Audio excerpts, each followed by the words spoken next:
Monday, as our own Wayne Colburn would say, a manic Monday, a high-energy Monday, a pumped-up Monday. You're rocking and rolling with the finest show in the business for your Crimson Tide.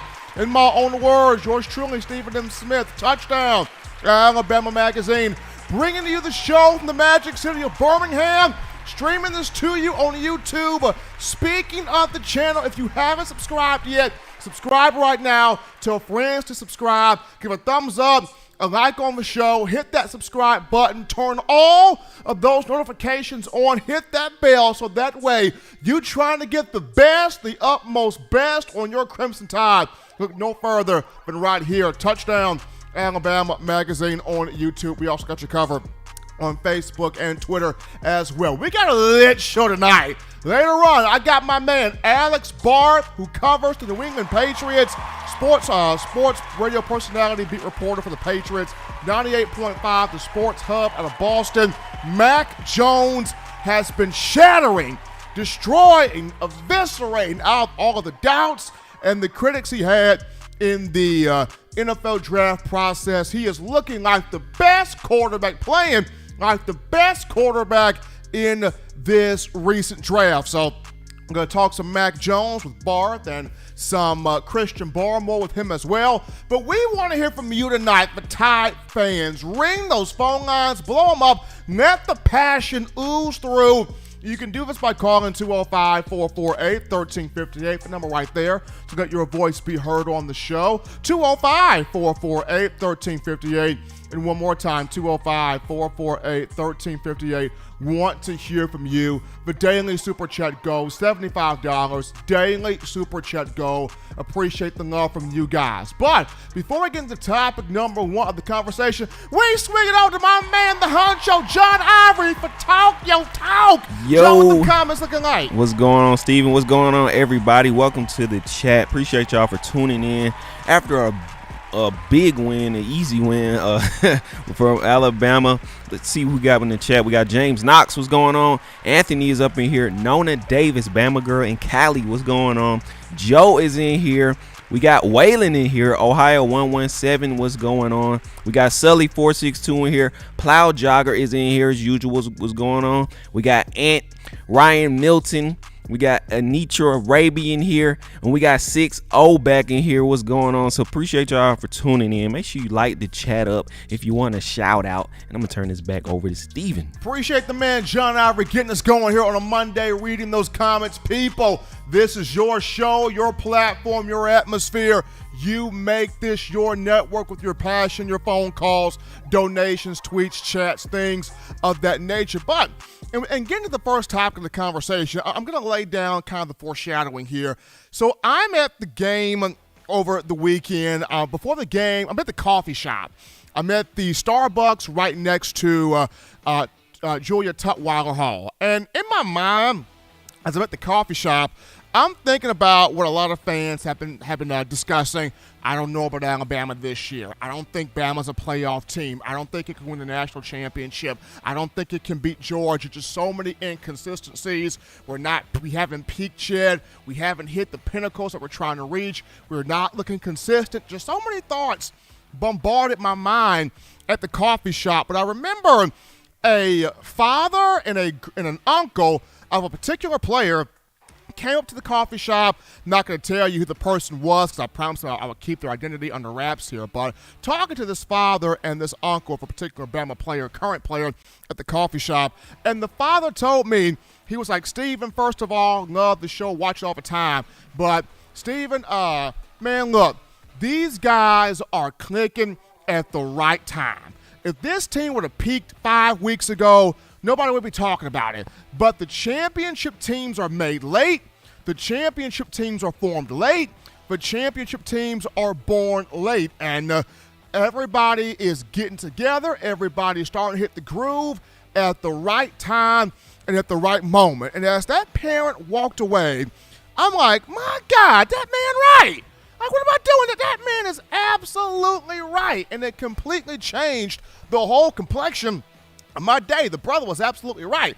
And while it was great to see, Bryce Young do his thing offensively, Jamison Williams do his thing offensively against New Mexico State. You had a lot of young players offensively and defensively take the field, and that was fun and outstanding to watch as Alabama got the 59-3 dominant win. What I was happy for was this right here. This Alabama defense starting to play mean, starting to peak a little bit, starting to gel together at the right time. This defense starting to peak, starting to gel, starting to get mean, starting to fall in line at the right time. And I mean, and this is the reason why, this game against New Mexico State was so big, was not for national media, not for, major attention, but this game was big because U.S. fans wanted to see, could this defense put together 4 quarters of pure dominance on the field, putting the foot on New Mexico State's neck, not letting up, making plays, creating turnovers, sacking the quarterback, communicating well, following assignments, just playing all around dominant football. And after giving up a field goal in the first quarter, Alabama did that, put the clamps on. The Aggies did not score the remaining 3 quarters of the game, just being held there to those 3 points. And just some aspects here defensively I was really happy with. The defensive line for Alabama. Now, it's got to continue building that consistency, but it's starting to get more pressure to quarterbacks. Fedarian Mathis had a strong game. Tim Smith is getting better and better and better. At some point, I think he should overtake DJ Dale for that starting nose tackle spot there in the middle. Tim Smith's getting better and better. Justin Boygby had a half a sack in the game, so that was a good note for him right there. LeBrian Ray, people. LeBrian Ray, after all he has been through in his career, with all of these injuries, the former 5-star in the 2017 class got his first solo sack in 2 years. That felt really good to watch that. It felt really good to see that. Watching LeBron Ray, get that sack, having that moment to celebrate with his teammates, celebrate with his brothers there on the field. So this is a defensive front that's got to continue to build on this, got to continue to create pressure, affect the quarterback, get in the passing lanes, collapse the pocket, bat balls down, get sacks, make quarterbacks feel uncomfortable, but it is starting to generate a little bit more of that pressure from its down lineman up front. We saw that there against New Mexico State. 7 of those 7 sacks that Alabama had, quite a few of those came from the guys on the defensive line there. As we look at the linebackers, here's a group that starting to find itself more and more. Now, of course, you want to see a bit more consistency from Christian Harris and from Henry To'o, and they're growing in those areas. But here's a group that's starting to find itself more and more as we continue throughout this stretch here of the season. How about Shane Lee one time? I mean, people thought Shane Lee dropped off the face of the earth and disappeared. The brother had half a sack against New Mexico State, and that was really good for Lee. It looked fast, getting the sack, went to the ball, pursued the ball. Looks like, Dr. Matt Ray and the sports science department, performance science department has got the hips of Shane Lee loose and moving well and moving fast and got the fluidity in that area right there. Shane Lee getting half a sack, so proud of that moment. And of the outside linebackers, Will Anderson is playing like a man possessed. Of course, we know this. This is no surprise to anybody. Dallas Turner is growing with every game. He's getting better and better. And in the matchup over the weekend, I don't know how many people saw this, but it almost felt like a competition watching Anderson and Turner affect the quarterback. It looked like a young version of Ryan Anderson and Tim Williams. It looked like a young version of, John Copeland and Eric Curry, where it was like, I will meet you at the quarterback. We're both going to get there, but I will meet you there. I mean, that was a firm competition between Anderson and Turner. There was one play where Anderson has the quarterback in his sights. He is about to rip this man to the ground, and all of a sudden, somebody got in this way. Dallas Turner comes from the blind side and just ear-hold the quarterback. I mean, both of those two playing exceptionally well. And then you've got Trey Sanders continuing to work back from the hand injury against Ole Miss. He had a sack in the matchup. Chris Braswell was being very disruptive in the game. And to me, if Christopher Allen decides to take the medical red shirt and come back, and I believe he will and he should, just due to he has not created enough first-round draft value for himself, so he should come back. But in the event he comes back, this outside linebacker room is going to be insane next season. When you look at Chris Allen, Will Anderson, Dallas Turner, Trey Sanders, Chris Braswell, King Wakuda still on the roster, Quandarius Robinson still on the roster, Keanu Colt, the depth and the insane amount of talent just an outside linebacker alone, it's stupid good. So if Chris Allen decides to come back, that's a big, big deal right there. But that's the linebackers. In terms of Alabama's defensive secondary starting to fall in line also. Malachi Moore, brother was on one, had 2 big hits, lowered the boom in the game. He played well. Brian Branch almost half murdered a guy out there in the field. He hit a guy so hard. That was Brian Branch doing his thing. Jalen Armour Davis being consistent. Daniel Wright replacing DeMarco Hellams, who had a thigh bruise. DeMarco's okay. Daniel Wright had a good game on his end. But Josh Jobe, as the elder statesman, as the senior leader of this defensive secondary, he has got to turn it up a notch quick. He's got to turn it up. He's got to hit in the high gear. He has got to put together some big games, some marquee games coming down the stretch here for Alabama. Played well against New Mexico State, but now it's time for this young man, Josh Jobe, to turn it up. But when you just look at the last 2 games here for Alabama defensively in terms of things coming together, look at what this Alabama defense has done against LSU and this past week here against the Aggies. We're looking at 12 sacks for this team.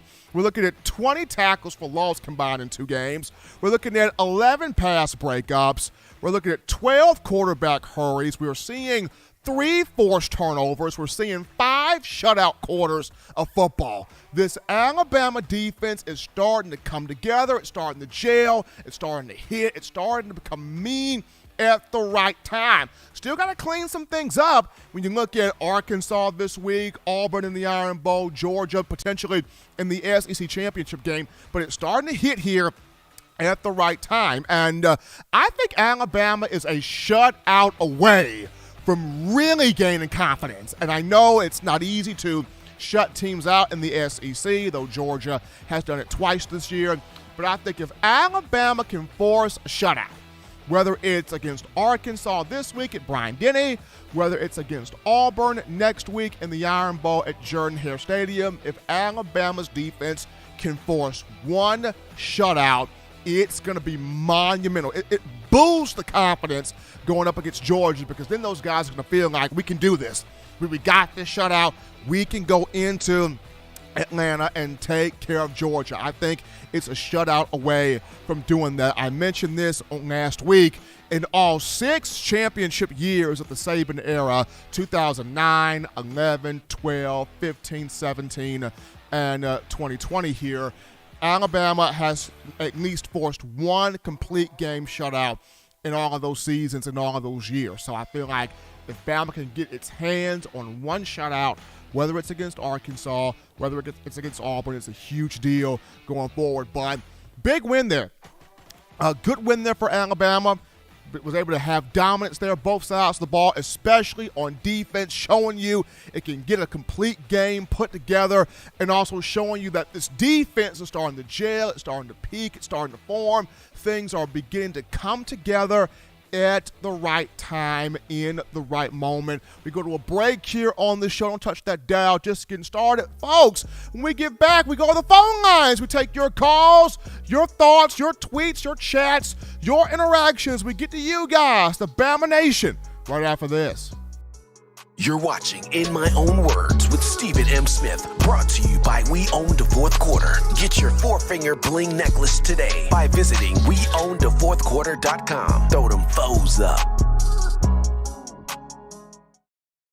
What's up, Bama Nation? This is Rudy Griffin, former Alabama defensive lineman, and you're listening to my guy, Stephen M. Smith, in my own words, brought to you by Touchdown Alabama Magazine. Roll Tide, roll! 9 players have teamed up and released the Alabama Team Paper, which is a video yearbook they've put out for sale direct to fans. Now, for the first time, small dollar purchases from the fans can support the players as a group as well as a great cause, because $1 of every subscription payment is donated to the Boys and Girls Club of America. Be a 5-star fan base and support your team and a great cause with Team Paper. Check it out at teampaper.com/Alabama. Remember the taste of Grandma's delicious sweets? Emily's Heirloom Pound Cakes brings back those precious memories with just one bite. Each cake made from scratch. They make the perfect dessert to share with family and friends for any occasion, and ordering is easy. Visit emily'sheirloompoundcakes.com. Click the online store and shop. Then pick up your fresh cake at the kitchen in downtown Homewood. Order yours online at emily'sheirloompoundcakes.com. Emily's Heirloom Pound Cakes, making memories from scratch.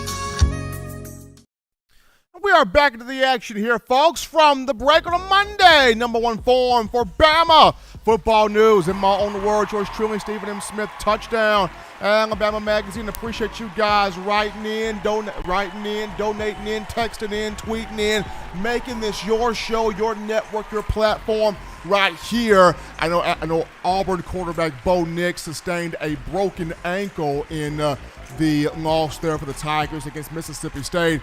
He will require surgery. He will not participate in this year's Iron Bowl. That means Alabama will have to deal with backup quarterback TJ Finley as the starter. Finley, a native of Louisiana, 6'7", 246 pounds. He's athletic, but he likes to sit in that pocket and throw the football as well. So a different challenge for Alabama in a couple of weeks, but should be interesting nonetheless. Before we go to the phone lines, we're going to swing it over to my man John Ivory for Talk Yo Talk. What's going on, baby? Hey, what's going on? Just trying to shout out some more people that came in. I see Coach Smoot came in here. What's going on? Willie 351 came in here. We got Jim Gallagher that came in here. And we have Jerry came in here. What's going on? Just shouting y'all out. Make sure y'all call in. I know y'all have a lot to say about this game, about this team. Appreciate y'all. Justin Riley's in here too. What's going on?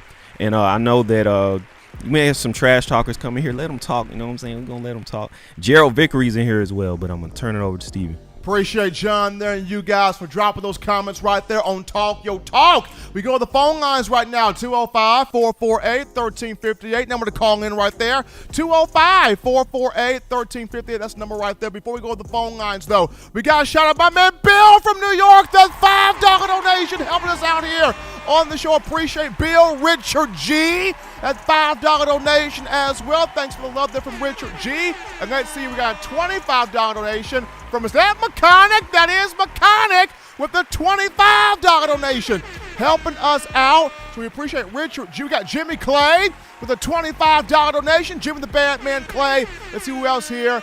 We got another one from Richard G, a $5 donation from Richard G. Everybody showing love tonight here on the show. That daily super chat go $75. Appreciate all of you. But 205-448-1358, number to get in right there. 205-448-1358. We grab this call. You're live on the show. It's happening. What's going on? State your name and where you calling from.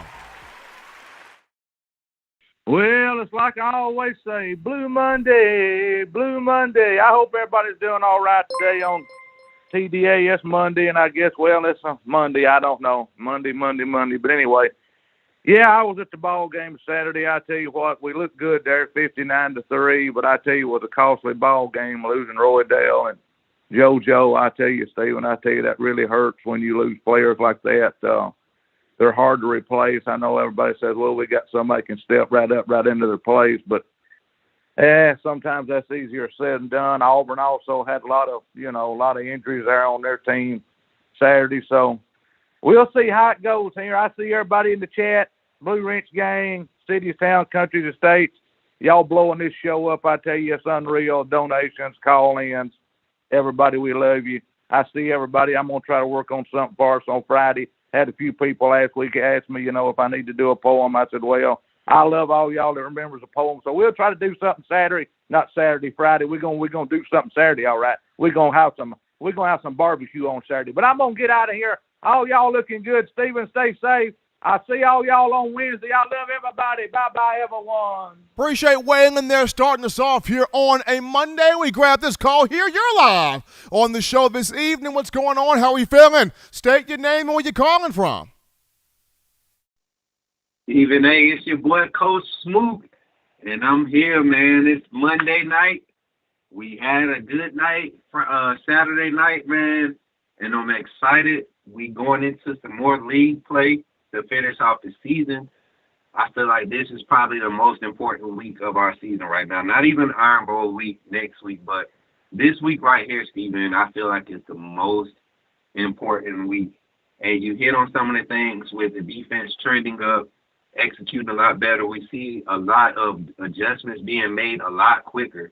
I don't think our fans realized that this Saturday. Like even third drive going into the first quarter, our defense, I like the way we finally started.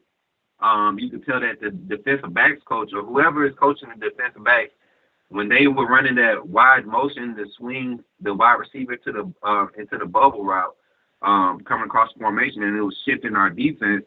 A lot of times our corners that have that responsibility, they were committing to that swing route way too fast, and that was leaving that little pop pass right over their head, or that tight end pop right in that in between the flat and the deep half. So I see the adjustments on that. You know, the DBs were a lot more patient on their end. Now the question is, can we carry that over into a little bit more talented teams that's going to disguise it a lot better? I feel like if guys just, stick to the mental part of the game during the week and just remember, drill in, this is the assignment. This is the assignment. No matter how they dress it up, this is the assignment, and they stick to that. We can see second half of LSU game defense. We can see full game against New Mexico State. And New Mexico State has a lot of talented players. They may not have the caliber of players we have, but they have a lot of talented players on their offensive side. So for our defense to do what they did, it spoke numbers. I won't, put too much into it. I'm ready to see it against Arkansas. I'm ready to see it against Auburn. But I really think we can definitely see the amount of communication that's being pressed into these guys, about communicating, make sure everybody getting a call. And offensively, I think we're going to have to really rely on B-Rob and Trey this week against Arkansas. Arkansas is going to play that 2 high, sometimes 3 high safety look, and we're not going to be able to burn them up over the top. They're content with keeping everything in front of them. So definitely O-line got to be ready. I'm curious to see who comes out and starts, O-line. So if you can give some insight on that, Steven, who do you see as far as the starting offensive line going into this Arkansas game? And that's how I'm going to end it, Steven. Appreciate y'all taking my call. As always, Blue Ridge Gang, everybody in the chat, love y'all. Hey, y'all remember what I say about them Fairweathers, man. Keep them quiet, man. Keep quiet. Alabama keep doing good. Fairweathers don't keep quiet. Hey, roll tide. We out here, baby. Coach Smook out. Appreciate Senator Hines for that call. Before I answer his question, we're going to actually shout out these super chats right here. So let's get these super chats up, John Iver. Let's see what we got here. All right, we got a $5 donation from my man Coach Smook, Senator Hines. Appreciate the love there from Senator with that $5 donation. We got Willie351 with that 777-777. Appreciate the love there from Willie351. Let's see what we got. Cliff Reese with that $5 donation. The man Cliff Reese helping us out here, showing love. And we got Tobias Brookins, that $20 donation, my brother from Fresno. Tobias Brookins showing love. So that daily super chat goal of $75 has been met. Now, in terms of the offensive line, it will be interesting to see what rotation Alabama goes with this week. We saw Tommy Brown at left guard this week, taking over for Javion Cohen, who had a little wrist issue. Saban said both Cohen and Darian Dalcourt will be back at practice on Tuesday. So after Tuesday, which is tomorrow, we'll kind of get a depiction of what the offensive line could look like going into this match with Arkansas. But we have seen some changes here in these last recent games. But we take a call right here. You're live on the show. What's going on? How we feeling? State your name and where you calling from. How's it going, Steven? It's Tobias Brookins out Big here man in the Fresno. building, big man. How's it going? And man, it's going great out here, man. Love this weekend, man. Just I kind of want to kind of piggyback on what Coach Smoot was talking about. I'm loving seeing this team grow. You know, when you look at all the press conferences this year in particular, Nick Saban, man, he's dropping some fatherly love in those conferences, showing like his temperament even of why he needs to be the way he needs to be with this team because they're so young. So it's just great to be a part of that. And wherever we end up, man, it really don't matter. This is it's really a building year. So for us to win the Natty this year, that would be just incredible because it really is a building year. I know some people may not understand that because all you hear about Bama is five-star this, but those players have to be developed, Steve. And you know that you've been around this team and multiple teams for these years, and you know there's always a development process. And this year, in particular, without a lot of super seniors on the team like some other teams have, it's a little bit rough to create that maturity and that peer pressure and that accountability on this team. But I'm loving what I saw on Saturday. But Steve, I do want to point out that I made a comment a couple of weeks ago about everybody who's talking about Bama ain't this, Bama ain't that. And I said, well, just look behind them and tell me which one of those teams are better.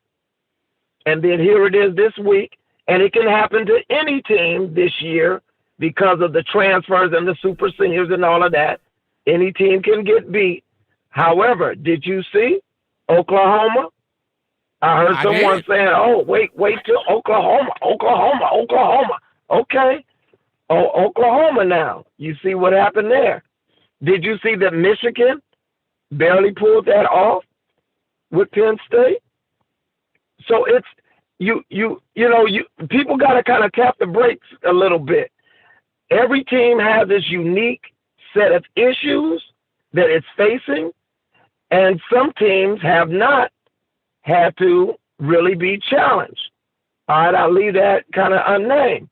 But this Arkansas team is dangerous from the perspective of I've watched them this whole year. When the momentum gets going with this team, they can be a nightmare because they're hungry. They got some dogs. They're scrappy. They fight, man. You watch that Auburn game. That's super, just like super scrappy, man. Excuse me, that LSU game, super scrappy. And then to the Auburn game, did you see that Mississippi State, man? I mean, Bo Nix, some people who didn't watch it, he didn't get hurt until the very, very, very end. But did you see that, Steve? I saw it, man. I saw it.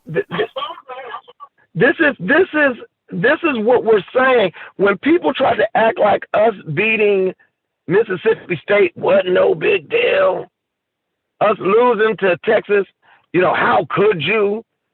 Man, any team can get beat. And so I want to leave with this, though. Bryce Young, this little guy, that quick twitch of the wrist, he's starting to see the field a little bit better. Earlier in the year, somebody said, don't be critical of him, Tobias. I wasn't being critical of him. What I was pointing out is that if you got 5 seconds to throw the ball, we really can't know what your capacity is. And then we saw that in the Texas A&M game, lots of pressure. Saw it in the LSU game, lots of pressure, couldn't keep people off of him and stuff like that. He needs to make those decisions and not fall into that Tua Tagovailoa mindset where you're always trying to make a play. You're always trying to keep the play. Man, sometimes just throw it away, man. Let's live for the next play. And to B-Rob will have to carry this thing. We all know that B-Rob because we've loved him since he came. He may not have the twitch that backs before him had, but he does have the dog. And I believe that RPO for him is not always the best, because our line they have not shown that in the RPO run game, that's their best. Our O-line combination this week, Steve, and I'm like, Coach Smoot, I want to hear what you have to say about this O-line, because I thought the combination was great, quite frankly. But this combination needs to be hat on a hat, not pulling, trying to pull 2-3 people, because Latu and Billingsley are not the greatest of blockers. And also on the outside, Jamison, he's not the greatest of blocker either. But we are primed and set to make a run at this SEC championship this week, most important week. Hopefully all of the wrench gang, what they call the blue wrench gang, they put me in the gang too. Hopefully you guys are all on this Saturday. We got to pump our team up, man, and support. Keep doing what you're doing, Steve. I'll give some more in the chat.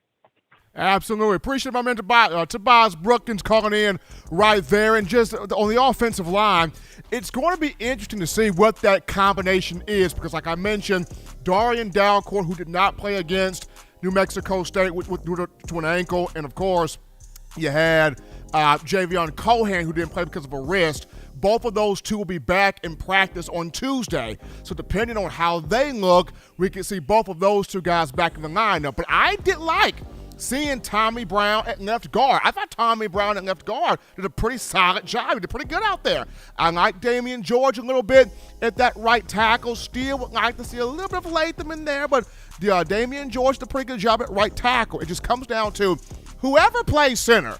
At this point, to me, whoever plays center, consistent snaps, because we've seen this season, snaps have been too high, snaps have been too low, snaps have been off to the side. Whoever is playing at center, whether it's Chris Owens, whether it's Dalcourt, whether it's Timbuktu, whoever's playing center, have those snaps right, because I feel like that's the big focus right there. But we got a couple of super chats right now. We got High Power TV, that $4.99 in the super chats. Appreciate High Power TV. And Jimmy Clay comes back with a $10 donation. Appreciate the love from each and every last one of you guys making this your show. We're going to go to a quick topic right here, and that topic is none other than Coach Saban did update the media on 2 injuries that took place, 2 significant injuries in the win over the Aggies. Sophomore running back Roydell Williams and freshman wide receiver JoJo Earl both went down with knee injuries. JoJo Earl was helped to the medical tent. Roydell Williams was helped to the locker room. I think JoJo was actually carted off the field while Roydell was helped to the locker room. So for Williams, he will have surgery on his knee. He is out, looks like, for the remainder of the season.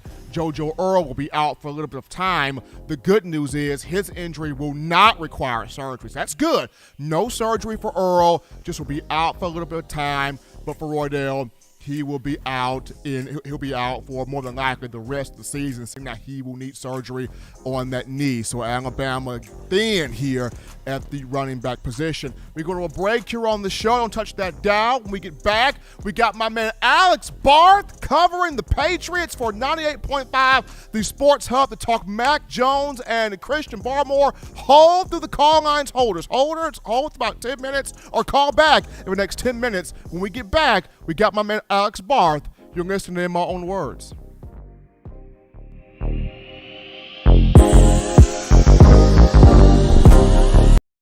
You know what we do at the start of the fourth quarter. We throw them foes up. But now you don't have to wait until the fourth quarter. Get your 4-finger bling necklace at weownthefourthquarter.com. It's the first and only logo that captures the essence of all Crimson Tide players and fans as we represent the legendary Alabama football fourth quarter dominance. Get your 4-finger bling necklace right now at weownthefourthquarter.com. Get yours today and stun on them haters.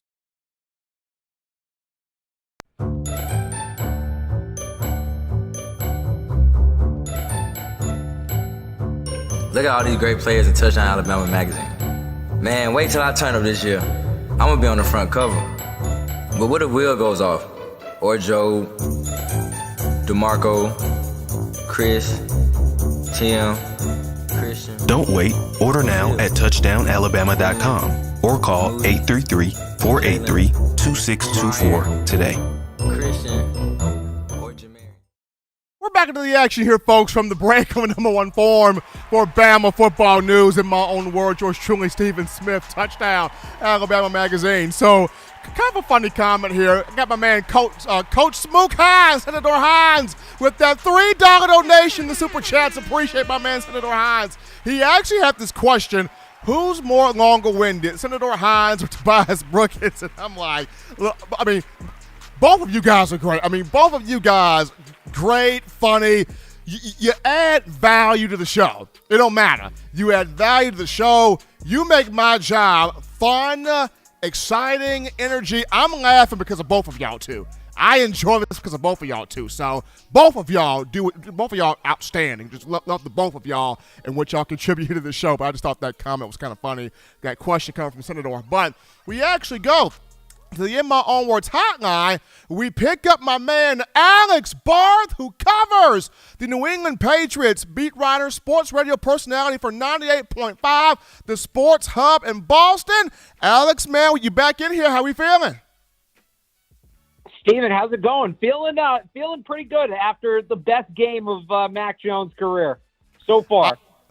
I mean, you feeling good. I'm feeling outstanding right now. So just get into this game here from Mac against the Browns. Completed 82.6%, had 3 touchdowns, season high for completion percentage, season high for passer rating, season high for QBR. Beat the Browns 45-7. Just all around. Big game there from Mac Jones. Just in watching that game, what are the teammates saying about him? Because I remember in this draft process, so many people kept saying, he doesn't have the arm strength. He doesn't have the velocity. He doesn't have this. He's not mobile enough. He's not a Lawrence or Trey Lance or Justin Fields. But he's continuing to just shatter the critics, the doubters, and their expectations. What are the teammates saying about Mac Jones? I mean, they're thrilled. It's funny. Devin McCourty, who's a longtime team captain in New England, was asked about just kind of Mac's approach after the game on Sunday. He said, yeah, he's been great. He works really hard. He's in the building a ton, but we're trying to, we're trying to get him to have a little more fun. He's so serious. And that's what it's been. I mean, he's come in day one. It's been all business, and he's won over every veteran in that locker room. What's crazy here, Alex, is not only does he have the Patriots a half game behind the Bills for first place in the AFC East, because, when Tom Brady left, a lot of people were like, well, the glory is out of New England. But now it's like, no, the glory is still there because Mac Jones is really starting to turn this thing up here. In your opinion, along with the possibility of him being the Rookie of the Year, do the Patriots see Mac Jones as a potential Super Bowl quarterback at some point? Yeah, I don't think they would have drafted him if they didn't see that potential, right? You're drafting that guy. You're committing to that guy to put the team around him and try to contend for a title. They should have seen it since day one. If they didn't, they certainly must see it now. I don't know that it's this year, but, the 4-year window, the rookie contract that everybody talks about, they should contend for a Super Bowl in that window. Before we get to Christian Barmore here, Alex, I just got to ask this. I'm pretty sure you were on Twitter when you saw so many personalities talk about Mac from that game, whether it was Louis Riddick or Jim Nagy, the executive director of the Reese's Senior Bowl. Julian Edelman made a comment. This kid is dealing. Hashtag Mac Jones there on Twitter. Just watching all of these comments and people's eyes are finally coming open here on Mac Jones. What did you see against Cleveland that really impressed you, and kind of what was probably the comment that impressed you the most from the NFL world talking about him? I think getting the respect from Julian Edelman certainly means a ton. I think that, not necessarily about him in particular, but everybody saying, oh, the Patriots are back, the Patriots are back. I think a lot of that is because of Mac Jones, so those kind of stand out. The moment for me, and there were a couple great throws he made in that game, But the touchdown to Kendrick Bourne, that is such a high-level throw when it comes to the read, when it comes to the arm talent, when it comes to the timing, the chemistry he quickly developed with Bourne, right? Those are two guys who got to New England in May. Those are two guys who were in their first year in the program, and then Mac Jones, obviously a rookie. To see him make that throw, I mean, I've tried to be very careful. Some people haven't. I've tried to be very careful about using his name in the same sentence as Tom Brady, but that throw looked very familiar. That throw is something I saw here for 20 years. That was a moment. That stood out. That was special. Mac Jones on that throw, Alex. I mean, and so many people were like, I've never seen him gun the ball in the double coverage like that or fit balls in the tight windows. Well, all you have to do is go back and watch Alabama last year with Mac Jones in the game against Tennessee. He did that, throwing the ball to John Mechie in the double coverage. And he also did it against Kentucky, fitted the ball through three guys to Devontae Smith. So Mac has that velocity with that arm. But as we're looking at Christian Barmore, and we're joined by my man Alex Barth covering the Patriots for 98.5 The Sports Hub, Barmore is starting to get love from Kyle Van Noy, Patriots linebacker. Bill Belichick's talking him up more. He had a great game against the Chargers, really frustrated Justin Herbert in the pocket. But from talking to you, this game against the Browns was Barmore's best game. How has he sort of enhanced his stature right now? Yeah, let me tell you something. We just talked about how great Mac Jones was on Sunday, and nothing against Mac Jones. Christian Barmore might have been the best Alabama rookie on that field. I mean, he was just constantly pushing JT Treader, the Browns center, back, working on their two guards, who are the two highest-paid guards in football. The interception by Kyle Duggar, Barmore's right in his face, right? He got his hands in Baker's face, forced that throw early. That's why that ball was picked off. He did it 2 drives later on a third down, got right to Baker, actually made some contact, forced an early throw, a ball that probably should have been picked off.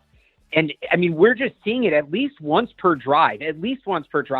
He's just overpowering his matchup and getting into the backfield and ruining things for the quarterback. You don't normally see that kind of pressure from the interior, right? We all know that there's elite edge rushers in the NFL, but you don't get that many guys that impact the passing game playing the nose, playing the 3 technique. And that's what Barmore is doing. It's really high-level stuff. And then the fact that he's doing it as a rookie and there's so much room to grow, it's just, I mean, he's my favorite player to watch every week at this point. The way he takes over plays, there aren't many comparisons for it. It's been special. So in your opinion, and this is the last quick one here on our end, we got Alex Barth through on the show covering the Patriots for 98.5 The Sports Hub. How has Barmore made life easier for Kyle Van Noy, for Matthew Judon, and the guys on that front? Because Bill Belichick loves to have a dominant front and a high IQ secondary, an instinctive secondary. But how has Barmore from that 3 technique made life easier for Van Noy, Judon in that front? Yeah, I think specifically Matt Judon, they've run a bunch of, 2-man games together up front. First off, he commands double teams. He's been doubled as much as any defensive tackle in football this year, and that obviously leaves those guys one-on-one on the outside. And I think his ability not just to push the pocket back, but to get his assignment to move laterally east to west, he can kind of screw up blocking schemes, and there's a lot of stunts and twists that they can run off that, particularly with Judon. And that to me stands out. When they get those two guys playing off each other, they're going to get pressure almost every time. He is Alex Barth, ladies and gentlemen, covering the New England Patriots for 98.5 The Sports Hub, talking Mac Jones, Christian Barmore, both of their fantastic performances for the Patriots against the Browns when yesterday Patriots getting the 45-7 win. Alex, as always, man, stay safe, man. Be good. Take care of yourself. You too. Have a good one. Absolutely. Alex Barth, 98.5 The Sports Hub, covering the New England Patriots. I mean, Mac Jones, from the moment he got to Alabama to him playing at Alabama and now in the NFL, I knew this kid had it. I knew this kid had special ability, big-time ability written all on him. He had all of the pre-draft criticism, all the pre-draft hatred. Oh, he ain't this. Oh, he ain't that. Oh, he can't play. Look at him. He is out there, beat Baker Mayfield, beat Justin Herbert, should have beaten Tom Brady if Bill Belichick let him throw the ball, should have beaten Tua Tagovailoa, was right there with Dak Prescott. Mac Jones is saying, I'm here, and you gonna know that I'm here. So big ups to Mac Jones and all he has done here so far in this rookie season. We go to a break right now, folks. Don't touch that dap. When we get back, we get to the phone lines. Your thoughts, your questions, your tweets, your chats, your conversations right after this. Don't touch that dial. Call in right now as we're taking your calls up next on In My Own Words with Stephen M. Smith. Brought to you by We Own the Fourth Quarter. Visit weownthefourthquarter.com now to get your four-finger bling necklace. What's up, ladies and gentlemen? This is Marvin Constant, All-SEC linebacker and 1999 SEC champion. You are listening to In My Own Words, brought to you by Touchdown Alabama Magazine. Roll Tide. Every sports fan deserves the proper representation. Whitwell Sports introduces to you the Title Towel. Wave that Title Towel in the air like you just don't care. In support of Nick Saban and the Alabama Crimson Tide. Only $9.99 and it lasts a lifetime. Head on over to whitwellsports.com and get your Title Towel today. Touchdown Alabama Magazine is Alabama football's premier publication. A subscription to Touchdown Alabama Magazine is the perfect gift for any Alabama fan. For exclusive news and information, recruiting updates, a free annual print magazine, and more, go to touchdownalabama.com and click join. Only $7.95 per month or pay $74.95 for a full year subscription. That's a yearly saving of $20. Go to touchdownalabama.com today and roll Tide. Thank you for tuning in. Show your support right now by clicking that like button. If you haven't subscribed, hit the subscribe button now and enable all notifications to make sure you don't ever miss any of the best Alabama football news, notes, and information right here on Touchdown Alabama. All right, people, we're back in here from the break on the number one forum, hottest show on the streets here, covering your Crimson Tide. In my own words, yours truly, Stephen Smith. Touchdown Alabama Magazine on a Monday. I appreciate all of you for checking us out on today's show. And a few of you are asking about Alabama running back Kamar Wheaton. The five-star is not healthy yet. He's not been medically cleared to practice yet. Wheaton sustained an ankle injury, or knee injury, during the opening week of the season in practice against Miami. He sustained that knee injury. He has not been cleared by the medical staff to practice yet, so Wheaton still out. Hopefully Alabama can get him back at some point soon, but that's the information there on Kamar Wheaton. We go to the phone lines to take your calls. Call segment brought to you by the Blue Wrench Gang, 205-448-1358. Number to call in right there, 205-448-1358. We grab this call. You are live on the show. What's happening? What's going on? State your name and where you calling from. What's up, man? It's Uncle Charles, man. Uncle Charles in the building! What's going on, man? How you doing, man? Man, I'm good, man. How we feeling, man? Man, I'm doing all right, man. But I got a couple of things I need to let you in on. I want to just say hello to all my Alabama brothers and sisters. Roll Tide. We're going to keep on rolling. And I just want to say, Nick Saban, he have done pretty much a decent job this year. This team is real young. So, you know, I'm hoping that we get to the playoffs. I'm hoping that we win another national championship. And if we don't, I'm satisfied with the season because Nick Saban had to deal with a lot of injuries. He had to deal with a lot of guys being young. But we're going to hope for the best. Let me just say this, man. I don't know whether I was watching a game or a horror show Saturday. I don't know which one it was. I don't know if it was The Exorcist or Stigmata. I don't know which one I was watching. But I just want to say this, man. For Alabama Crimson Tide, we got the talent to get to where we need to go. Now, we got Arkansas. Oh, well, we already got them on the rotisserie for this week. I'm not even worried about them. That's not even a problem. But Auburn is an issue. They're an issue because even though they look horrible like they did, they're going to be ready to play us. But I still think we can get them. Let me just say this, man. I didn't want to let you in on this, but I want to let you in on it because you're one of my best friends. Man, my lights went off yesterday, and I said, man, the lights went wrong. And I said, oh, my lights went off. I said, what's going on? I said, sweetheart, did you pay the bill? She said, I paid the bill. And then we looked out the window. It was a fried squirrel hanging from the electrical wire, looking like a piece of bacon, and he don't cut the lights out. We don't call the power company. And then the power man came, he took his glove and flicked him on the ground. I said, you going to jail. He said, he dead. I said, he don't know that. You going to jail, I'm going to call 911. Let me just say this, man. I want people to understand this, that a lot of people hate on the Crimson Tide. A lot of hate our statue, all these national championships we don't won. Well, you can't do nothing about it. And you know why? Because you're there and I'm here. And that's all I got to say, man. I appreciate you letting me come on, man. I love you, bro.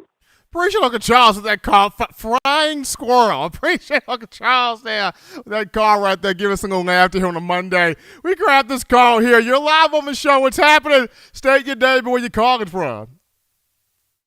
Good evening, Steve. Kevin, Dallas, Georgia. How you doing? Kev, what's happening, brother?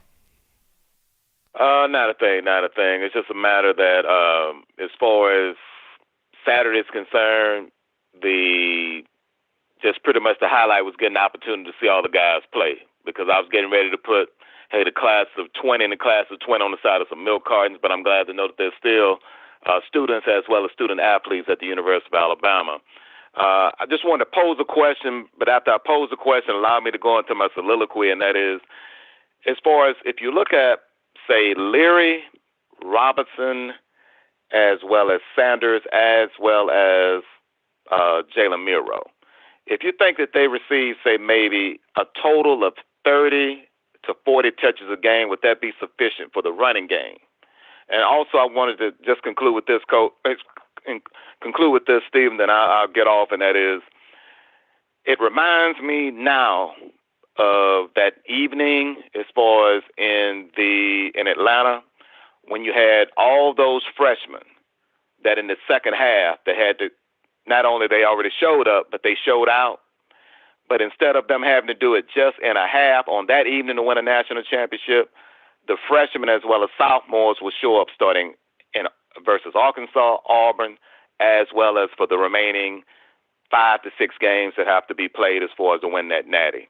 As always, thank you for indulging me, Stephen, and I would ask you as far as to answer that question in reference to those 4 being able to get 30 to 40 touches as far as over these next 4 to 6 games, and would that be sufficient as far as to have an adequate run game? Thanks, Stephen. Appreciate that caller from Kevin out of Georgia. I think it would be sufficient. I think it would be. However, in my opinion, I would like to see Milroe. I would like to see some creativity here in terms of the RPO game with Bill O'Brien, not just having some design runs with Bryce Young to make people respect what Bryce Young does, running the football even more. But I really want to see Jalen Milroe in this emergency running back role. I mean, at 6'2", 215, 220 plus pounds. I mean, that guy is quick. He's big. He's built. He's a tank. But he's also quick with it. So I want to see what Milroe can do in that role and kind of take a little bit off Demoy Kennedy and Christian Leary, although they can play that role. We saw Christian Leary over the weekend. He popped out a big run that if he would have broke a tackle, Christian Leary probably scores on the play. And then Demoy Kennedy at 6'3", he played a little running back in high school himself. But I'm just really intrigued about how much can Alabama get from Jalen Milroe in that role, and what could he provide the Crimson Tide in that role because of his size, his ability, his quickness. But that's just me. We're going to take a call right here. You're live on the show on a Monday. What's happening? What's going on? State your name and where you're calling from. What's going on, Steven? This is Elijah from Jersey. Elijah, what's happening, man? I'm feeling all right. How you doing? Man, I'm a lovely man. Can't beat him, and I'm great. That's good to hear. No, but as far as the defense was concerned, I didn't get too hyped over that. We talking about New Mexico State. If Alabama plays to the Alabama standard, you know what they do. They'll beat New Mexico State like that every year. So that really didn't impress me. My concern is the consistency. Now that we playing an SEC team, can they bring that same performance against an Arkansas, against an Auburn, and against possibly a Georgia? That's my concern, because we've seen how they looked after they came off of a bye week against LSU. So my thing with the defense more so is consistency that I'm really concerned about. What defense is going to show up this week? Is it going to be the defense that we seen against Florida? Is it going to be that defense we seen last week, or the defense we seen against LSU? My other thing was the offensive line. That's the bright spot that I was impressed with. It seemed like, they set a wall up there for Bryce Young. It seemed like everybody was on the same page, and here it is. This is two brand new guys that's there. You had George at the right tackle. You had Tommy Brown at the guard that I was really impressed with. Like, for me, I know it's one game, and like I said, it's against a New Mexico State. They don't pose a major pass rush on the defensive side of the ball. But I would like to see these guys in the rotation. I mean, in the starting lineup next week, because this is the best, most consistent play out of the offensive line that I think we had all year, as far as with Tommy Brown and George. And to be honest, I think Chris Owens helps a lot being at that center spot than he is at that guard spot. He can make the calls. It seems like he is a better center than he is a guard. And I think the more and more we keep him there, I believe that, the better that offensive line is going to be. But there's one thing last week that you said that I wanted just to address real quick before I get off of this. And I had to disagree with it a little bit. And that was the Georgia secondary. And, I hate to say it, but you said they haven't really been tested. And I watched Georgia a few times. And their secondary has been tested. It's just the fact that they step up to the challenge. Don't get me wrong, the defensive line makes it very easy for that secondary to do what they have to do, because a quarterback don't have all day to sit back there and throw. 9 times out of 10, the quarterback throwing under pressure. But when you look at them, we can't forget, Georgia played Kentucky when Kentucky was undefeated. They also played Arkansas when Arkansas undefeated. The thing is, this Georgia team makes offenses look shabby. They make undefeated teams look like they ain't undefeated teams, just like Alabama used to do years ago, man. And I just think we're going to have our work cut out for us when we play them, because Kirby Smart got that side of the ball playing well. But once again, Steven, I appreciate you taking my call, and you have a good night. Absolutely, Elijah. They're coming out of Jersey with that call right there. And I guess for me here, offensively with the offensive line, I've always said this. Evan Neal is the main constant. He's the key cog. He's the guy that week in and week out what you're going to get from Neal at left tackle. Can you get 4 other guys consistently that what you're going to get from them, and it's a positive?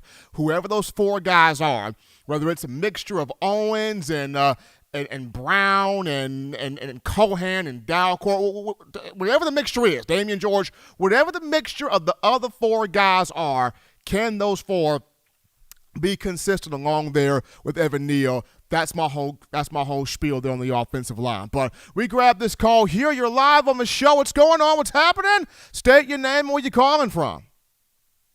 Stephen Bill from New York. How are you, brother? Brother Bill, what's going on, man? All right. I got to say it was great to hear about Mac tonight. He's just he really seems like a wonderful kid, great player, and I'm very happy for him. Always was. And I got to tell you, though, I think Bryce Young is more suited for this particular team than even Mac was. Remember, I mean, aside from the great receivers, he lost Leatherwood and Dickerson. Leatherwood, and when the other caller talked about freshmen stepping in, remember Leatherwood was at left tackle when Tua threw that pass to Devontae. And, I confess to watching that tape like 1,000 times. I watch it. I keep watching it. Leatherwood threw the key block on that play. He protected, the left side, and that's how it went. And, and again, and also on the offense, Sanders. I think they really need him. I really do, because he has a faster, quick start than B-Rob. He does. And B-Rob, he's faster than I thought when he gets ahead of steam, but you also need a guy with that quick getting out of the box quick. And I think Trey can do it. Now, but the bottom line is, like I said before, I think we need to win with defense, and I'm so encouraged by what we saw from, in this game on Saturday, because Turner, it's like you could see how much he's learning, and even when Sanders came in, he played well.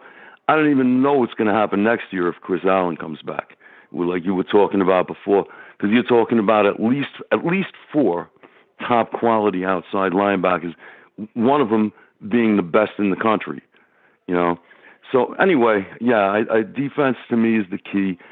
Stopping Georgia, their defense is great. They are, but if we can hold them, we can win. That's my opinion, and I'm not looking past Arkansas. I'm really not. And once again, listen, all of these calls tonight were great, but they wouldn't have been that great if it wasn't for you personally making this such a good show. And thanks once again for taking my call, brother.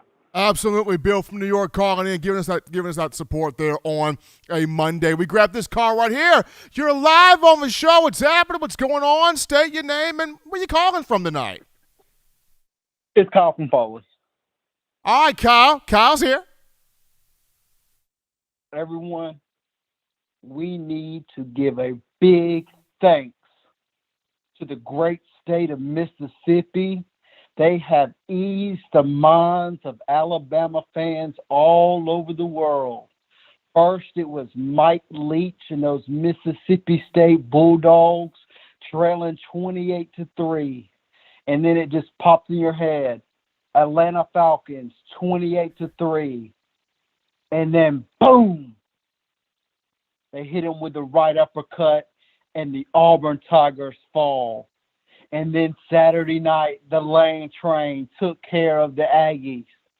And now all Alabama has to do is go into Saturday and beat Arkansas, and we're going to get that match that everybody's been waiting on.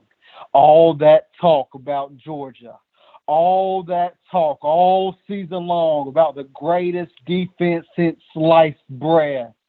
Well, I tell you what, it's November, and the champion is here. In Alabama, this is where legends are made. And that's Kyle from Foley. My man Kyle from Foley checking in on a Monday, making his statement. Appreciate everybody for writing in, calling in, donating in, tweeting in, texting in, making this your show, your network, your channel, your platform here on a Monday. Bama, Arkansas week. Crimson Tide will take on the Razorbacks Saturday, 2:30 p.m. Central Time kickoff from Bryant-Denny Stadium. CBS will have the call on the game. Coach Saban wanting all the fans to be in their loud, crazy, rambunctious, giving all of the energy to the student athletes. But we're going to transition to this topic, and it goes to, I got to give a fruit basket to the Ohio State administration for giving Alabama football Jamison Williams. I mean, Jamison Williams, people, came in the summer out of a transfer portal and just has been a godsend revelation. I mean, so happy to have Jamison Williams. This is a guy right here, 5 100-yard games. He has the 9th 1,000-yard season of a receiver in the Nick Saban era since 2010. So Jamison Williams joins the company of Julio Jones from 2010, Amari Cooper from 2012 and 2014, Calvin Ridley from 2015, Jerry Jeudy from 2018 and 2019, Devontae Smith from 2019 and last year. So welcome to the club, Jamison Williams, in terms of being a 1,000-yard guy, 1,028 yards and 10 touchdowns. Also, J-Mo is a semifinalist for the Biletnikoff Award. He's one of 10 semifinalists for the top wide receiver in the nation honor. Alabama's Amari Cooper, Alabama's Amari Cooper, Jerry Jeudy, and Devontae Smith all won this award. So will Williams be the 4th guy to do it? He more than likely could be. He's sitting in strong position right now. Shouts out to Jamison Williams. We got Grund D with that $4.99 in the Super Chats. Grund D helping us out here, showing love. Appreciate, well, Groon D, that $4.99 in the Super Chats. Appreciate the love there from Groon D. We take a break right now, folks, on the show. Don't touch that dial. When we get back, we get into one Trey Sanders and how finally the 5-star from Florida gets that opportunity to show why he was such a sought-after player. We talk Trey Sanders after this.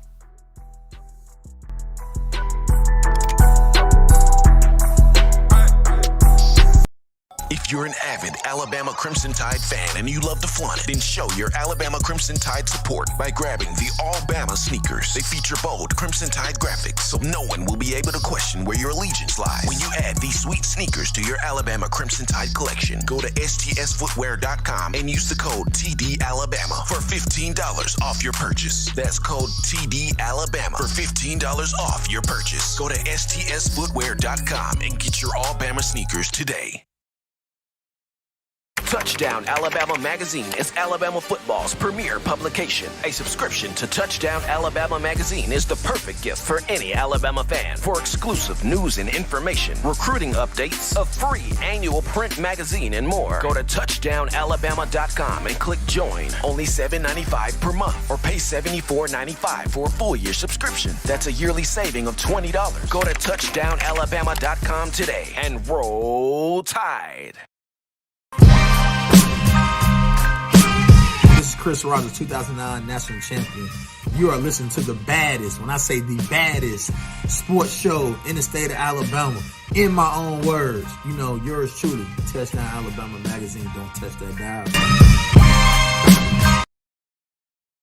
We're back in here, folks, to the action from the brink of a #1 forum for Crimson Tide football news. In my own words, yours truly, Stephen Smith, Touchdown Alabama Magazine. Appreciate everybody making this your show, your channel, your network, your platform for Bama football. Got to shout out the man J.D. Long with that $9.99.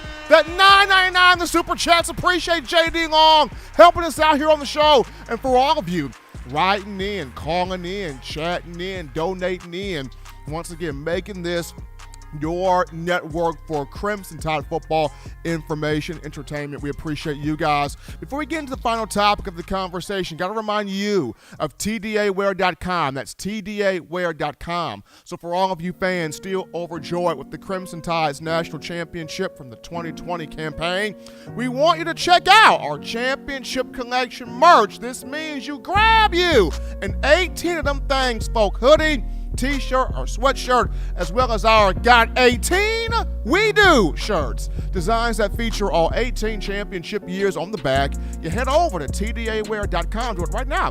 TDAwear.com. You go over Championship Collections merch tab, and you get you that gear today, showing that support for Coach Saban, the University of Alabama, the student athletes, and us here at Touchdown Alabama Magazine. Well, as we look back at the matchup against New Mexico State and the injury that was Roydell Williams with his knee requiring surgery that happened in the first half, now this sets up Trey Sanders, the pride of Florida, South Florida.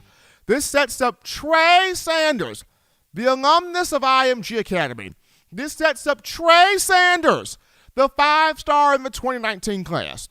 This sets up Trey Sanders, the sought-after, highly touted recruit in the 2019 class, with an opportunity to finally show all of the Bama Nation what he's been wanting to show, but hasn't been able to because of unfortunate injuries. Now Trey gets his chance. Now Trey Sanders gets his moment. Of course, as I've always said, you don't want your moment to come at the expense of your teammate, at the expense of an injury. But you can never predict, you can never control how your moment comes. You can never control how your opportunity comes about. You just have to see it, take advantage of it, and roll with it from there. And that is what Sanders looks to do now. And he did a fine job against the Aggies on last week. He got in there, 12 carries for 66 yards, got his second career rushing touchdown of being an Alabama football running back in the matchup at Bryant-Denny Stadium. So fans were happy about that. They were glad to see that. They were proud of that. Coach Saban mentioned after the game last week and in today's presser, Trey's got to step up. It's Sanders' time. He's going to get more. He's going to be looked at more. He's going to be depended on more. He's going to be valued more to open up that run game, get that run game going behind one Brian Robinson. John Mechie, in speaking to reporters today, he said, man, I'm excited. Like Trey's he's been waiting for this chance. He's been wanting this chance. He's been working towards this chance. He's been pushing so hard for this chance. Mechie, who came into the same class with Trey Sanders. So these two, work hard, grind hard, push hard. So this is a huge moment here for Trey, because for a lot of you fans out there, you look at Sanders as this is the smoothest, the most naturally gifted running back on the roster. B-Rob is outstanding. He is. Kamar Wheaton, the freshman, has a lot of talent. He does. Jace McClellan is an all-around back. McClellan is. Roydell Williams brings a gear to him. He does. But coming from you, the Alabama football fans, a lot of you have said, of all the running backs, Trey Sanders is the one. This is the most naturally gifted player at the position with the ball in his hands. He just knows how to reverse the ball from one hand to the other. He's got tremendous cutback ability, jump cut ability, speed, power, agility, all of these things, these ingredients that make a five-star running back a five-star running back. And I remember just watching when he was back at IMG Academy, I saw so many different pro running backs in his running style, in his explosion, in his burst, and his cutback ability, and his vision, just the way he plays the running back position. And it's going to be awesome to see what he does against Arkansas, because that's a physical team. They got two very physical linebackers. When you discuss Bumper Pool and Hayden Henry, they love to hit, they love to thump, they love to bring the wood.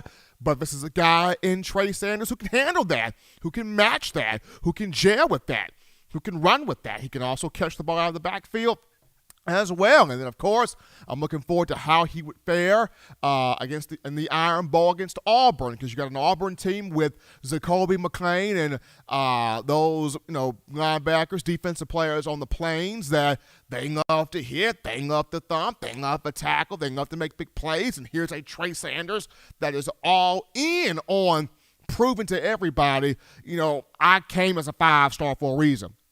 I was a highly sought-after recruit for a reason. I was a big deal, for a reason. Just remembering in 2019, if not for the foot injury, he would have taken some carries from Najee Harris and Brian Robinson. And of course, last season, when B-Rob was banged up against Mississippi State and Trey Sanders went in there, 12 carries for 80 yards, including a couple of 20-yard runs. He had finally started to put everything together.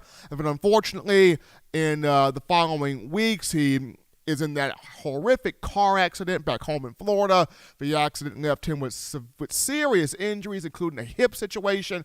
And to see not only him work his way all the way back to be a part of this football team, but for him to keep the patience, keep the discipline, keep the positive mindset, and now, even with it coming at the expense of Roydell Williams. And our thoughts here at TDA, we want good recovery, smooth recovery, good surgery, good bounce back from Roydell, absolutely. But at the expense of Williams, we are going to get to see number 6, Trey Sanders, on the field do his thing from the running back position. So this is going to be fun to watch. This is going to be great to watch. I am looking forward to this. How much can he take advantage of this opportunity? How much can he take advantage of the moment, and how much can he grow within the moment? Because you put together solid performances against Arkansas and Auburn, that takes you with big confidence going into the SEC championship against Georgia, where they have a hard-hitting defense, but you've got a Trey Sanders here who is a running back that can take that type of ordeal there. But As always, Tide fans, you want the best in news, notes, information, and coverage on your favorite program, that being the Crimson Tide. You can get this by accessing the Touchdown Alabama Magazine app. You download the app from the iPhone App Store. If you're rocking Team Apple, Google Play Store. If you got the Android phone.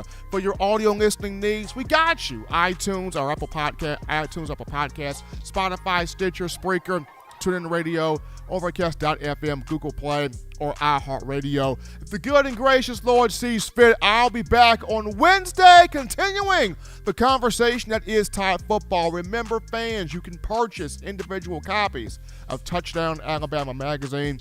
Have those sent to your door. That link in the description. Check it out right now. If you're also trying to get that fresh edition, print edition of TDA, the magazine, you go to touchdownalabama.com. You click join, become a member or a subscriber today. That link in the description too. If you're trying to get that 4-finger bling necklace, 4-finger bling jewelry, courtesy of our guys at We Own thefourthquarter.com, in the description lies that link as well. But until next time, people, husbands love your wives. Wives appreciate, value those husbands. Children continue doing the right thing, fun thing, smart thing, good thing, legitimate thing. To not be bored, you grab you those 3 hearty meals a day, those 3 great laughs a day. You protect yourself, absolutely. You protect the loved ones around you. Until next time, folks, I'm your man, Stephen M. Smith. You've been listening to In My Own Words.